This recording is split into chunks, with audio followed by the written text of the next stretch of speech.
Nous sommes le 8 mars aujourd'hui, une fête qui célèbre les droits des femmes. Ça représente doublement parce que non seulement elle consacre nos droits à nos femmes, mais aussi elle coïncide avec la célébration de nos 30 ans d'existence. Je rappelle que l'Amicale des femmes de la Sonatel a été créée depuis 1989. Donc à date, nous fêtons nos 30 années d'existence. Ces 30 ans d'existence, nous avons voulu les symboliser aujourd'hui par nous arrêter un petit moment et réfléchir sur des questions stratégiques qui intéressent les femmes. Comme on sait aujourd'hui, les femmes en entreprise, en tout cas à Sonatel, les femmes représentent une valeur très sûre sur laquelle l'entreprise compte. Nous sommes une force qui contribue à l'atteinte des objectifs, à la performance de Sonatel.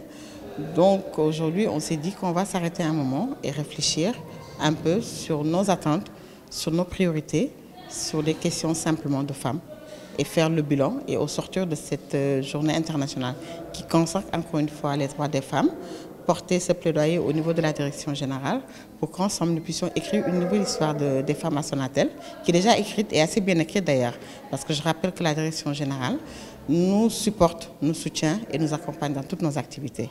Mais c'est une société qui se rajeunit de plus en plus avec une nouvelle génération qui intègre l'entreprise. Donc il est bon de s'arrêter, il est bon de réfléchir un peu sur des questions qui intéressent en tout cas cette jeune génération et les femmes en général, quelles sont leurs priorités, quelles sont les aspirations, quels sont les moyens ou en tout cas les outils qu'on peut mettre à leur disposition pour pouvoir leur faciliter la vie au quotidien. Le 8 mars, comme vous le savez, est un mois dédié à célébrer les droits des femmes.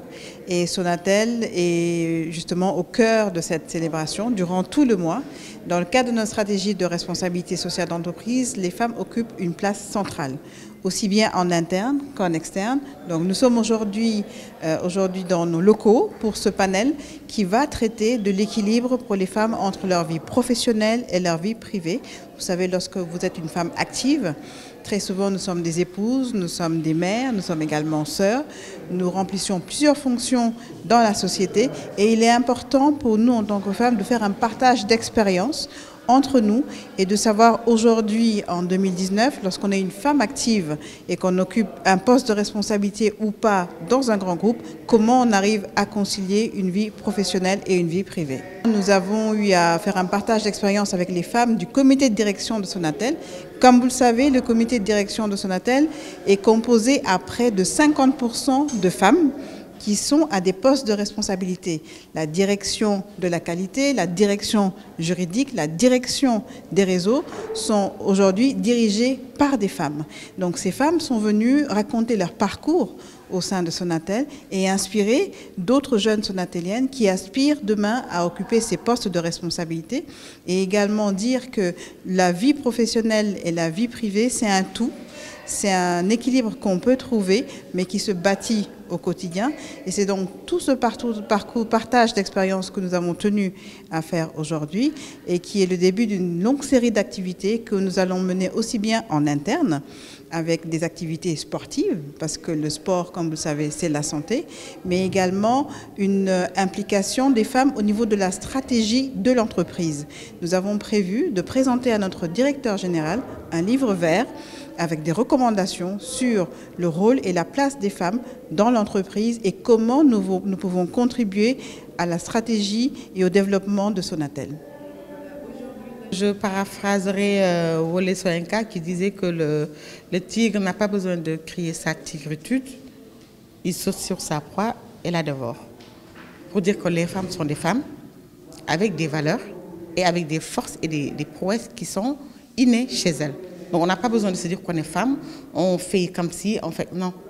C'est une force tranquille, avec les atouts que le bon Dieu nous a dotés, avec notre enveloppe de femme, notre charme, notre élégance, tout ce qu'on veut. Et maintenant, parce qu'on a été à l'école, parce que nous occupons des hautes fonctions, parce que nous avons de bons diplômes, on a fait les mêmes parcours que les hommes, on n'a pas besoin de se dire que, écoute, voilà, je suis à ce diplôme-là, il faut me donner ça. Non, on y va, on atteint les objectifs, on équilibre famille et vie et on atteint les objectifs, les cimes et les plus hauts niveaux.